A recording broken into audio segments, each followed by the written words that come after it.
বাবা মা এক নিঃস্বার্থ ভালোবাসার প্রতিচ্ছবি। বাবা মা হলেন আমাদের জীবনের সবচেয়ে বড় আশ্রয়। তাদের ভালোবাসার শর্তহীন, গভীর এবং নিঃস্বার্থ। ছোটোবেলা থেকে শুরু করে বড় হওয়া পর্যন্ত তাদের প্রতিটি ত্যাগ, প্রতিটি প্রচেষ্টা শুধু আমাদের ভালোর জন্য। তারা নিজেদের স্বপ্নকে বিসর্জন দিয়ে আমাদের স্বপ্ন পূরণের পথ তৈরি করে দেয়।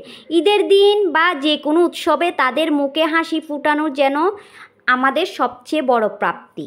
আর এই যে আমাদের বড় প্রাপ্তি, তাদের মুখে হাসি ফোটানোর জন্য হলেও কিন্তু সব সময় কিন্তু মা বাবারা সন্তানের মুখে হাসি ফোটানোর চেষ্টা করে।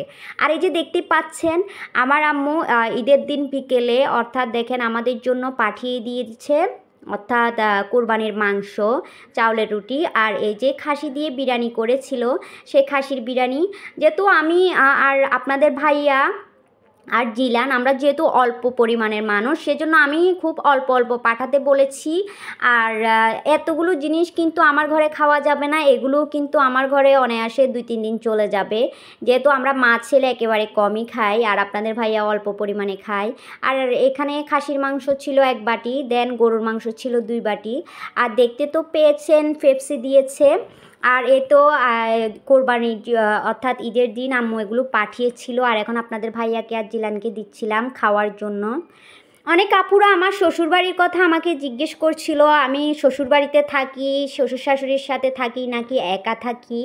আসলে আপু আপনাদের উদ্দেশ্যে বলছি, আমি কথাগুলো আসলে বলতে চাই না, তারপরে যেহেতু আপনারা জিজ্ঞেস করছেন, বারবার কমেন্ট করছেন, সেজন্য আপনাদেরকে বলছি। আমার শ্বশুরবাড়ির কথা যদি বলতে যাই, একটা মুভি তৈরি করা যাবে, যেটা দেখা বা শোনার বা অর্থাৎ আপনাদের সময় হয়তো এতটুকু হবে না। তারপর ছোট্ট করে একটা কথা বলি। আমার 13 বছর বয়সে বিয়ে হয়, যে কারণে অল্প বয়সে বিয়ে হওয়ার খেসারত আমাকে দিতে হয়েছে। আর কি কি খেসারত দিতে হয়েছে সেটা অন্য একটা ভিডিওতে আপনাদের সাথে শেয়ার করব, যেহেতু আজকে ভিডিওটা অতটা লং করা যাবে না। আর আমি আসলে কথাগুলো বলতাম না, বলতেও চাইনি, যেহেতু আমার আপুরা বারবার আমাকে প্রশ্ন করছে শ্বশুর বাড়িতে কেন থাকি না, কেন শ্বশুর শাশুড়ি বা তাদের সাথে থাকি না। আসলে আমার শ্বশুর মারা গিয়েছে, বর্তমানে আমার শাশুড়ি আছে, আমার ভাসুর আছে।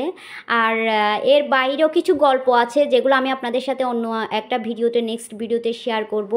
আর সে ফাঁকে আপনাদেরকে বলিনি, আর আজকে আমি করছি একটু অর্থাৎ বিফ নুডলস। আসলে আমরা তো প্রায় অর্থাৎ বিফ নুডলস খেতে পছন্দ করি, কিন্তু কোরবানির সময় দেখা গিয়েছে বিফ নুডলসটা খেতে একদম অন্যরকম লাগে, খুবই ভালো লাগে। আর বিফ নুডলস খেতে খুবই ইয়াম্মি এবং টেস্টি হয়। আচ্ছা যাই হোক, বিফ নুডলস করতে গিয়ে আমার শাশুড়ির কথা মনে পড়ে গিয়েছে। আমার শাশুড়িকে যখনই ডিম দিয়ে বা চিকেন দিয়ে নুডলস করে দিতাম, উনি বলতো আমি এই নুডলস খাই না, আমি গরুর মাংসের নুডলস খাই। আচ্ছা যাই হোক, আজকে এই যে আমরা অনেকগুলো মাংস পাঠিয়েছে, তাই ভাবলাম বিকেলের সময় আমার ভাইও যেহেতু এসেছে একটু বিফ অর্থাৎ নুডলস করি। আর যেহেতু বিফ নুডলস করতেছিলাম, আর দেখতে দেখেন খুবই সুন্দর এবং ইয়াম্মি কালার ছিল। আর আপনাদের ভাইও আজকে বাসায়, ও তেমন একটা ছুটি পায় না, আজকে একটু ছুটি পেয়েছে। আর ঈদের দিন বিকেলে আম্মুও যাওয়ার জন্য বলছিল, কিন্তু আমরা যাইনি, যেহেতু প্রচণ্ড গরম পড়তেছিল। আর এই গরমে গিয়ে তো কোনো লাভ নেই, যেহেতু আম্মু মাংস পাঠিয়ে দিয়েছে, এগুলো তো অনায়াসে 2 দিন খাওয়া যাবে।